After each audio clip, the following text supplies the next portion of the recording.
Allez, on se projette un peu. Imaginez, on est en mars 2026. Et là, c'est la panique. L'économie mondiale est complètement à genoux.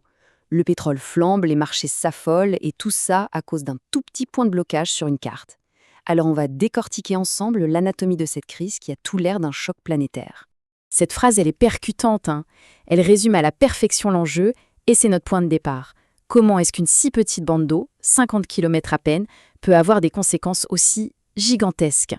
Bon, alors comment est-ce qu'on en est arrivé là? Tout part d'un événement, d'une étincelle qui va mettre le feu aux poudres et paralyser le monde. Et là, tout s'accélère à une vitesse folle. Vraiment, en l'espace de quelques semaines à peine, un conflit qui était, on va dire, latent, qui couvait depuis des mois, eh bien, il explose littéralement. Téhéran répond aux frappes, et pas n'importe comment. Il vise les infrastructures critiques. Et la conséquence, elle est immédiate.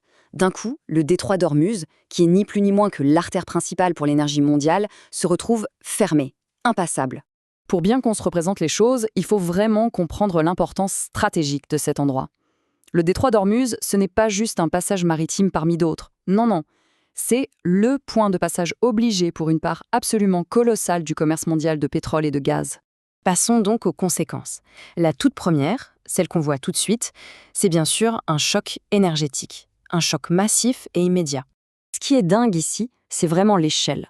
On ne parle pas d'une petite perturbation, hein. On parle d'une quantité gigantesque d'énergie qui, du jour au lendemain, se retrouve complètement bloquée. Ça crée un vide immense sur les marchés mondiaux. Et les effets, ils sont instantanés. C'est une réaction en chaîne.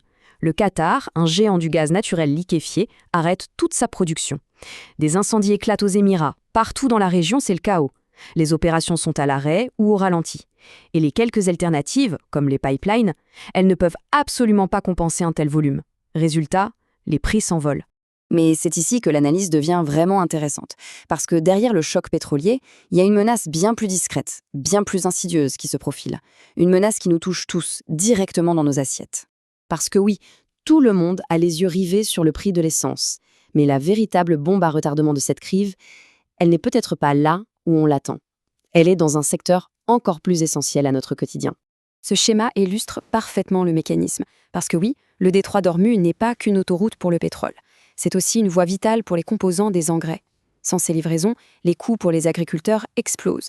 Et évidemment, cette hausse finit par se répercuter mécaniquement sur les étiquettes dans nos supermarchés.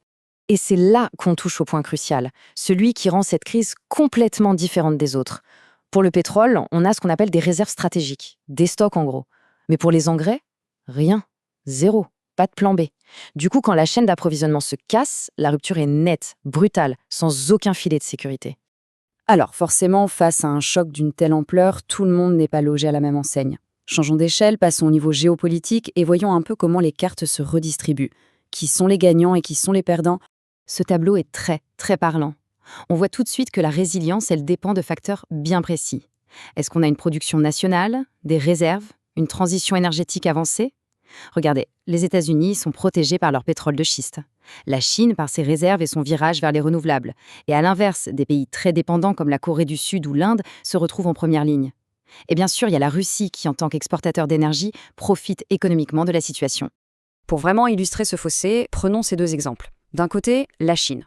Elle a anticipé, diversifié ses sources d'énergie, du coup l'impact direct est limité. Et de l'autre, la Corée du Sud. Un géant industriel, certes, mais ultra dépendant des importations. Pour elle, c'est la double peine. Son économie et sa monnaie vacillent. Un choc économique aussi violent, ça met évidemment les banques centrales du monde entier sur les dents.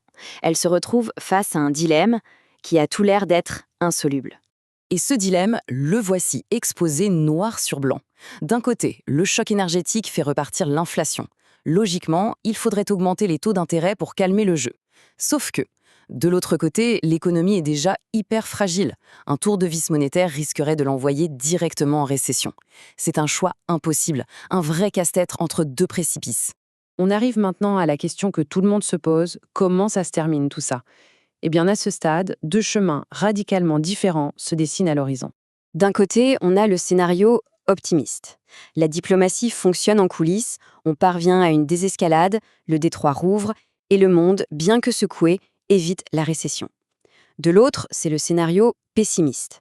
Le conflit s'enlise, le choc énergétique dure, l'inflation s'emballe et les banques centrales sont obligées de serrer la vis, creusant encore plus le fossé entre les économies résilientes et les autres. Au final, cette crise, c'est un rappel brutal à une vérité fondamentale de notre époque. On a beau être dans un monde globalisé, hyper connecté, la géographie, ça compte toujours. Un seul petit point de vulnérabilité sur la carte peut faire trembler tout l'édifice économique mondial. La conclusion, ce n'est donc pas d'une certitude, c'est une question qui reste totalement ouverte. Le choc est là, il est violent, c'est un fait. Toute la question maintenant, c'est de savoir s'il sera bref ou s'il va s'installer dans la durée. C'est sur cette incertitude que se joue tout l'avenir de l'économie mondiale.